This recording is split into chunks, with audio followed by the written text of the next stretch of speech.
안녕하십니까. 신의균의 군사TV 디펜스 브리핑입니다. 자, 오늘도 아주 중요한 군사안보 소식 살펴보도록 하겠습니다.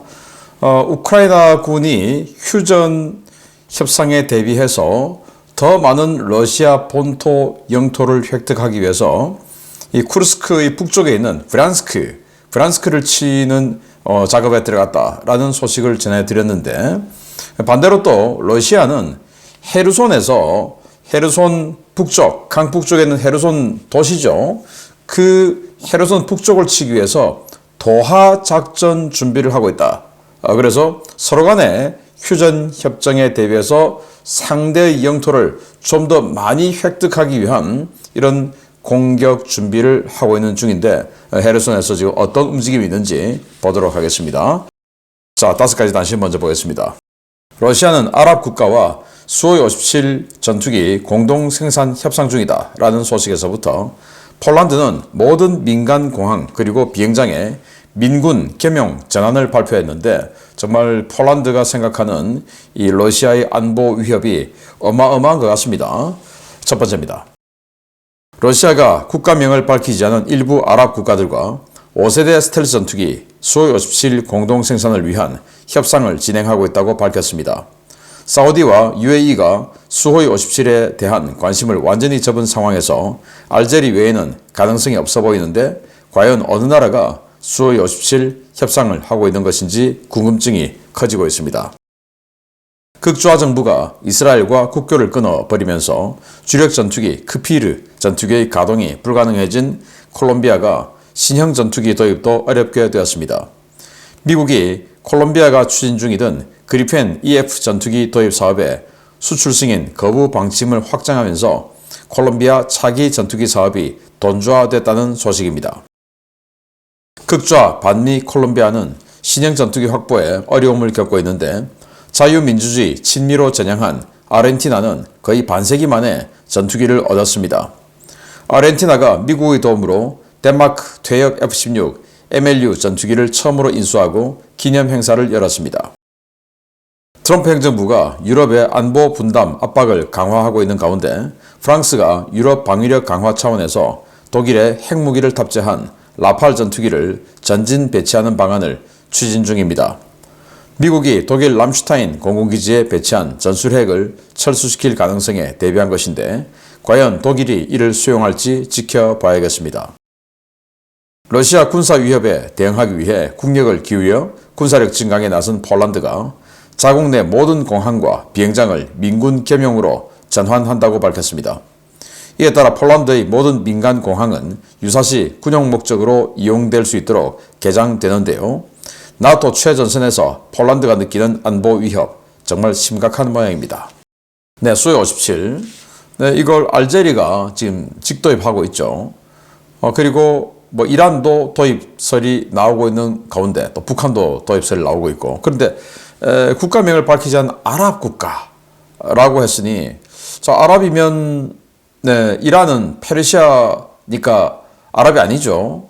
그래서 아랍이라고 할 수 있는 이라크, 시리아, 요르단, 이라크는 지금 능력 안 되고, 시리아, 요르단은 지금 완전히 친미 쪽으로 전환되고 있는 중이고, 요르단은 원래 친미였고, 사우디아라비아는 이 수호이 57에 관심을 접고 G캡, 영국과 일본, 이탈리아의 6세대 전투기 G캡이죠. 아니면 한국의 KF-21EX, 여기에 관심을 가지고 있는 상황이고, UAE는 수호이 57 관심 접고, 프랑스의 라팔 F5 여기에 이제 개발비를 대고 지금 합의를 했죠. 개발비를 대기로. 그러면 또 남은 아랍은 아프리카로 들어가서 이집트, 리비아, 튀니지, 알제리 이 정도인데, 튀니지는 완전 능력 안 되니까 빼고, 리비아는 지금 난장판이니까 또 빼고, 그러면 알제리와 이집트가 남아있는데, 이집트는 또 J10 선정했죠. 그러면 이집트는 또 빼고, 알제리인데, 알제리가 지금 직도입을 하는 중인데, 몇 대를, 과연 공동 생산할 수 있을 그런 능력이 되냐? 그건 좀 의문스럽다. 그럼 도대체 뭐냐? 아마 사우디아라비아, UAE 이미 끝났는데, 다 문 닫혔는데, 그거 가지고 러시아가 희망 회로를 돌리고 있는 거 아닌가라는 생각이 듭니다. 콜롬비아가 크피르, 그러니까 이스라엘제 중고 전투기 크피를 가지고 와서 운용을 하다가 이스라엘하고 단교 선언했죠. 단교. 지들이 먼저. 완전히 극좌파 정권이 들어오는 바람에 그래서 가자지구 전쟁이 시작되고 나서 이스라엘을 단교했어요. 자기네들이 단교했으니까 이스라엘로부터 크피르 전투기 부품 못 받겠죠. 그러니까 전투기 없는 거예요. 그런데 마약 카르텔을 콜롬비아에 어마어마하지 않습니까? 그 마약 카르텔에 대한 공습하고 해야 되는데 그거 안 하면 마약 카르텔의 무력이 워낙 강하기 때문에 정권 전복될 수 있죠. 그래서 전투기 사야 된다라고 해서 뭐 우리 FA-50까지도 들여다보고 했었는데 최종적으로 스웨덴의 그리펜 EF 요거가 이제 거의 확정적이었는데 미국이 여기에 들어가는 엔진 F414 엔진이죠. 그거 안 줘. 콜롬비아는 극좌파 정부이기 때문에 안 줘.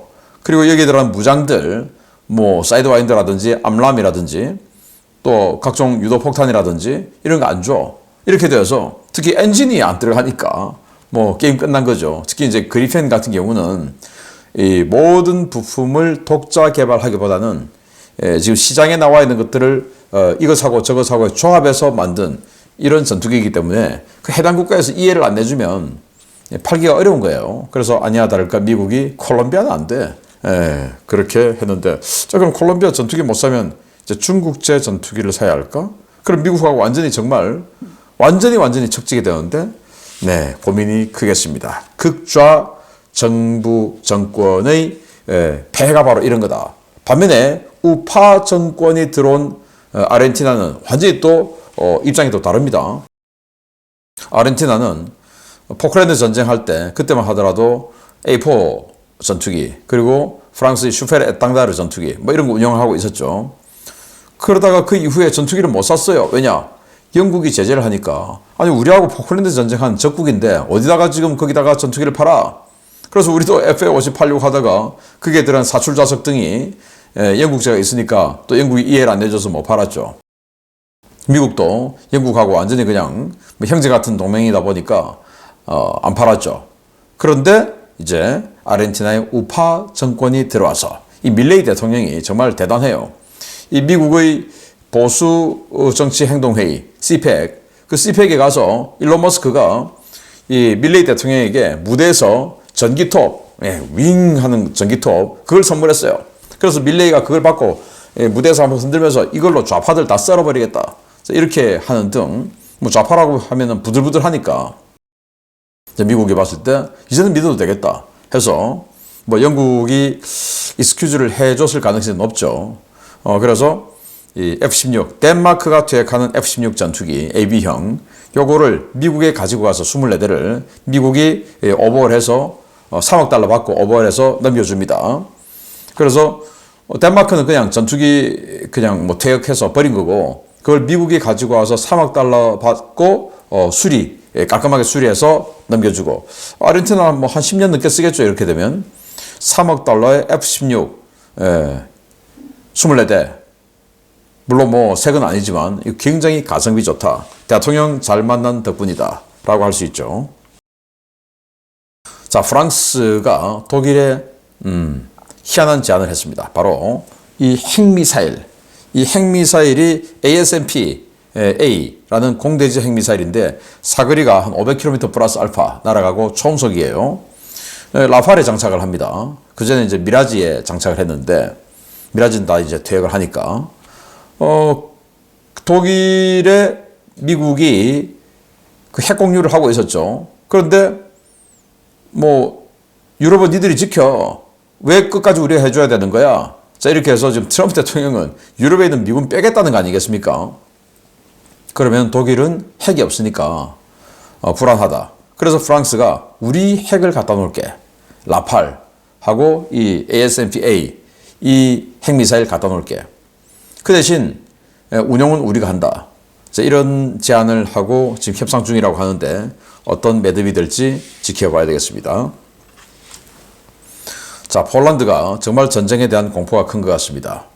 이 폴란드의 이 모든 비행장, 뭐 우리나라도 민군 합동 비행장 있죠. 그런데 그 민군 합동 비행장은 전부 원래 군사 공항이었던 것을 이제 민간도 좀 쓰자 있는 거. 자, 이렇게 해서 한켠에 민간 시설을 지어서 쓰는 겁니다. 김해공항 마찬가지고. 김포공항도 원래 그랬어요. 그런데 김포공항 완전히 이제 민간으로 전환을 했고, 김해공항은 지금 같이 쓰고 있고, 그러나 우선권은 군에 있어요. 군사공항이니까. 그리고 청주공항 마찬가지예요. 청주공항도 지금 꽤 물동량이 많은 것으로 알고 있는데, 거기 17 전투비행단 아닙니까?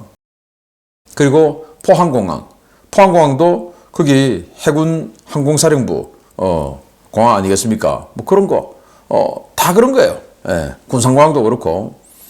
그런데 여기는 아예 민간공항으로 지은 공항들, 이를테면 우리나라 같으면은 울산공항은 순수하게 민간공항으로 지었죠. 야, 거기도 이제 군사 용도로 지어. 이제 이렇게 되는 겁니다.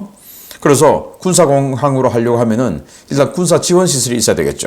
그래서 군사 지원 시설 짓고, 또 군인들이 주둔할 수 있는 뭐 그런 여러 가지 시설 짓고, 이렇게 해서 모든 비행장 공항을 전부 군사 용도로 복합적으로 쓸 수 있도록 바꿨다라는 건데, 그만큼 폴란드가 전쟁 위협이 심각하다라는 걸 볼 수가 있습니다. 오죽하면 GDP 대비 6%, 7% 이렇게 국방 예산을 쓰겠다라는 거겠습니까?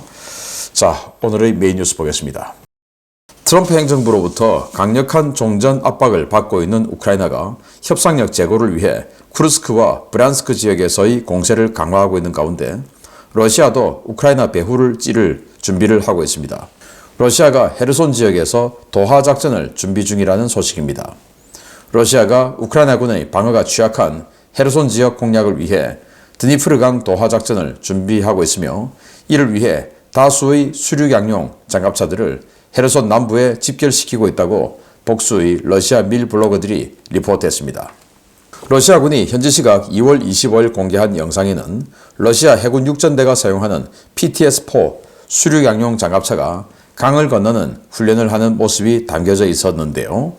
밀 블로거들은 해당 훈련이 최근 헤르손 일대에서 러시아군이 도하 작전에 나설 것이라는 소문이 퍼지고 있는 것과 연관이 있다고 분석했습니다.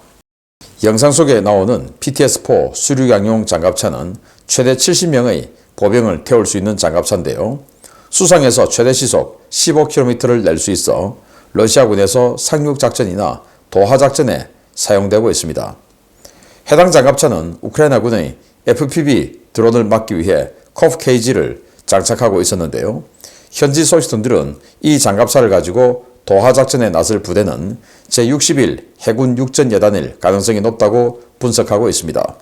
실제로 러시아는 지난 2월 25일 스로핀스크 방면에서 병력을 투입해 헤르손 남부의 드니프로강 퇴적지 일부를 점령하는 등 본격적인 공격작전에 앞선 준비 행동을 보이고 있는데요. 그야말로 드론이 바글바글대는 이 지역에서 과연 러시아가 도하작전을 성공시킬 수 있을지 지켜봐야겠습니다. 네, 굉장히 큰 수륙양용 장갑차입니다. 여기에다가 무려 70명의 보병을 태울 수 있으니까요. 뚜껑이 없어요. 이 측면, 정면 뭐 이런 옆으로 날아오는, 또 정면에서 날아오는 총알 이런 것만 이제 막겠다라는 거고, 위는 뚫려 있습니다. 그래서 막 넋줄이상으로 바글바글 앉아서 이렇게 가는 LCU처럼 생겼는데, 이게 이제 땅으로도 올라갈 수 있는 LCU다. 뭐 이렇게 보면 되지 않을까라는 그런 스타일의 장갑차인데, 또 드론이 위에서 때리면 안 되니까 이렇게 코프 케이지 씌워가지고 훈련을 하고 있다라는 건데, 우크라이나가 브란스크 지역에서, 그러니까 쿠르스크의 북쪽 브란스크 지역에서 10개의 예단을 동원해서 공세 작전에 나선다라는 보도를 해드렸는데, 러시아는 헤르손에서 치고 올라간다. 휴전 협상을 하게 되면 땅을 이제 교환을 해야 되겠죠. 그러니까 많은 땅을 가지고 있어야 유리하다라는 거 아니겠습니까?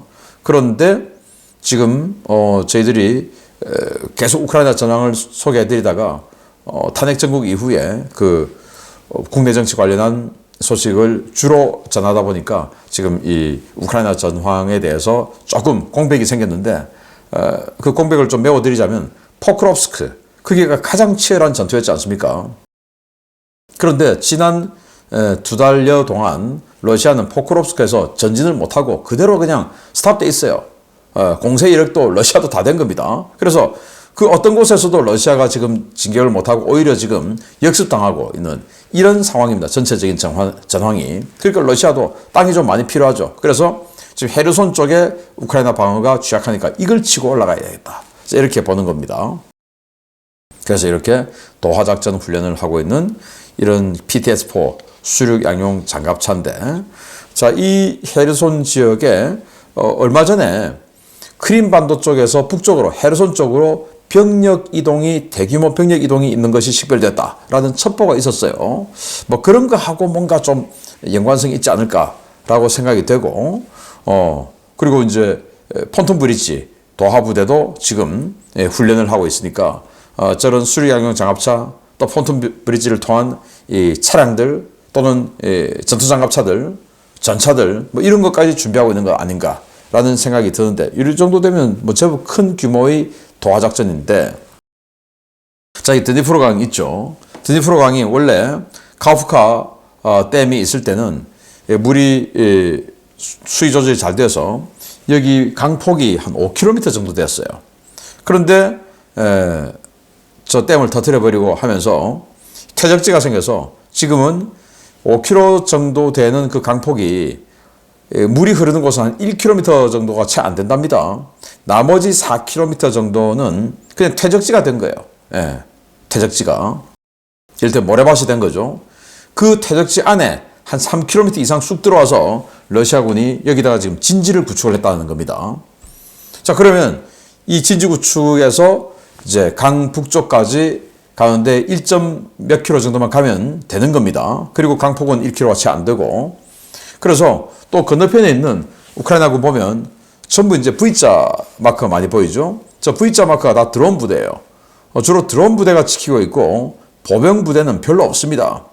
그래서 러시아가 정말로 도하작전을 한다면 일단 드론 부대로 이 도하를 저지를 시킬 것이고, 만약에 도하를 딱 성공을 하면 이제 직접 전투가 붙어야 되는데, 과연 경멸할 수 있는, 막아낼 수 있는 보병 부대가 지금 별로 없는데 그럴 여력이 있을까라는 걱정이 좀 드는 상황이에요. 그래도 포병 부대는 하나 있네요. 네, 저 위에.